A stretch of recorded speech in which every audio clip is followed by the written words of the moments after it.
A veritable revolt and wave of outrage among small businesses is brewing in Russia. Against the backdrop of war and record military spending, the Kremlin is introducing massive tax increases, which entrepreneurs say could literally strangle small businesses. According to Reuters, the government's decision has sent shockwaves through the business community, with small businesses warning of mass closures, job losses, and a growing shadow economy. Starting in 2026, a new tax system will come into effect in Russia, reducing the VAT exemption threshold from 60 million rubles to 10 million. Now even small companies will be required to pay higher taxes, maintain accounting records, and hire specialists to handle complex calculations. This will affect approximately 700,000 entrepreneurs, 1 in 10 small business owners. This is a shock for everyone who has survived years of instability. For many, this will be the end, noted the organization's head, Sergei Borisov. A third of the businessmen surveyed have already announced they will close. Another third will go underground, ceasing to pay taxes altogether. Economists warn that raising rates won't generate the expected revenues, but could trigger a cascade of social problems. They won't raise much money, but they will destroy small businesses and employment, explains TB Bank economist Sofia Donetsk. Today, small businesses account for a fifth of Russia's GDP and employ 31 million people. However, as Reuters notes, Putin's attempt to squeeze the maximum out of the economy will lead to massive job losses and entrepreneurs closing their shops and workshops. The Kremlin is striving to fill the military budget at any cost. According to the Ministry of Finance's estimates, the new system will generate approximately 200 billion rubles. However, experts have already calculated that the costs of implementing the new regulations alone will exceed 420 billion, twice the potential profit. As economist Evgeny Kogan noted, for a cow to produce a lot of milk, it needs to be provided with all the conditions for good grazing on a green lawn. But the Kremlin chose the opposite strategy. As a reminder, media previously reported that the Russian State Duma acknowledged a severe economic crisis in Russia. State Duma Deputy Mikhail Delyagin openly stated that the country is experiencing a rapid economic collapse, while official statistics conceal the scale of the crisis. The Russian economy has been driven to a desperate state. If you look not at official reports, but at business reports, it's monstrous.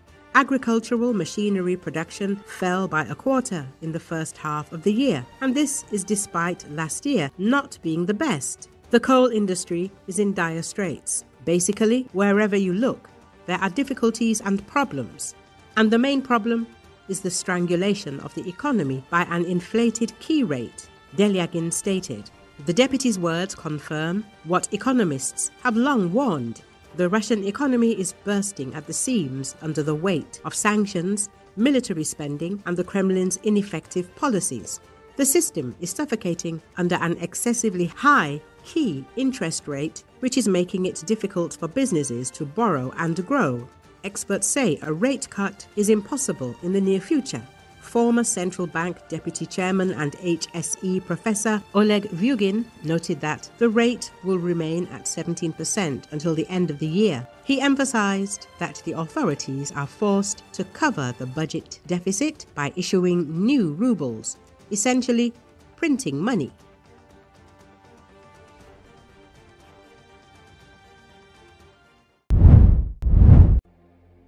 NATO Secretary-General Mark Rutte opened his remarks alongside U.S. President Donald Trump in the Oval Office by applauding the president's efforts toward a ceasefire in the Middle East.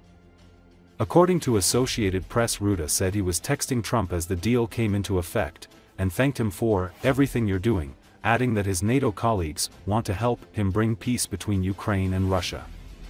We've had some very good discussions today and things are going along pretty well as regarding Ukraine-Russia, Trump said.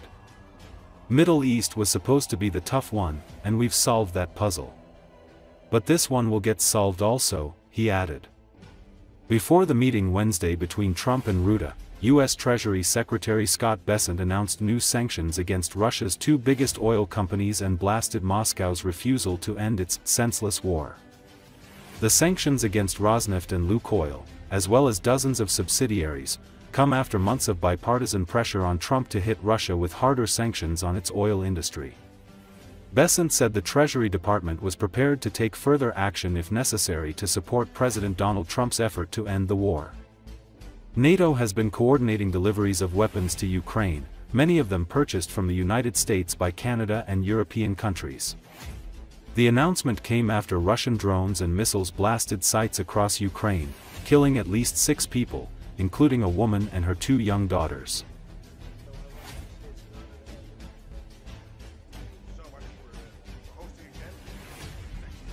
Well, thank you very much. It's an honor to have a friend of mine, a very good friend of mine. We've become friends, actually, through the trials and tribulations of everything. Mark Rutte, Secretary General of NATO, highly respected. Every country, almost every country in Europe, I think you can almost take away the almost pretty soon. No. But they all have great respect for the leader, and he is the leader. And we've had some very good discussions today, and things are going along pretty well as regarding Ukraine, Russia. We thought it would be a little bit easier. That's turned out to be tougher than the Middle East. The Middle East was supposed to be the tough one, and we've solved that puzzle, but this one will get solved also. So I want to just say it's an honor to have you, Mark. Thank you very much. Thank you so much for hosting again. And we were texting, I think it was on the day when you were in Israel and in Egypt, this tremendous success you had under your leadership, bringing peace to the Middle East. And then we texted each other and said, and the next big thing has to be Ukraine, Russia. And I want to help, NATO wants to help, my colleagues want to help to basically deliver on your vision of peace in Ukraine.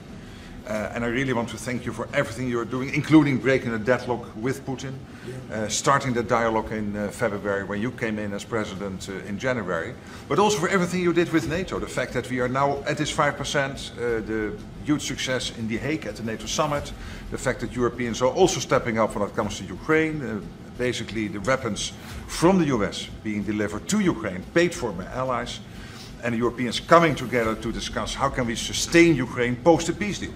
All of this is evidence of your leadership of pushing the Europeans and the Canadians to do more, to deliver, and to equalize in spending with the US.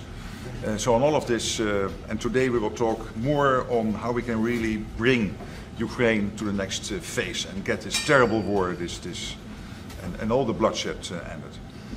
And as you know, we are going to be making a big trip next week. Some of you are going with us. We'll be going to Malaysia, South Korea, and Japan. In South Korea, I'll be meeting with President Xi of China. We'll have a pretty long meeting scheduled. We can work out a lot of our questions and our doubts and our tremendous assets together. So we look forward to that. I think something will work out. We have a very good relationship, but that'll be a big one. We canceled the meeting with President Putin. It didn't feel right to me. It didn't feel like we were going to get to the place we have to get, so I canceled it. But we'll do it in the future. But next week we'll be with many of you in those locations that I told you. Then it's back to Washington. So thank you very much, everybody. Yeah, please.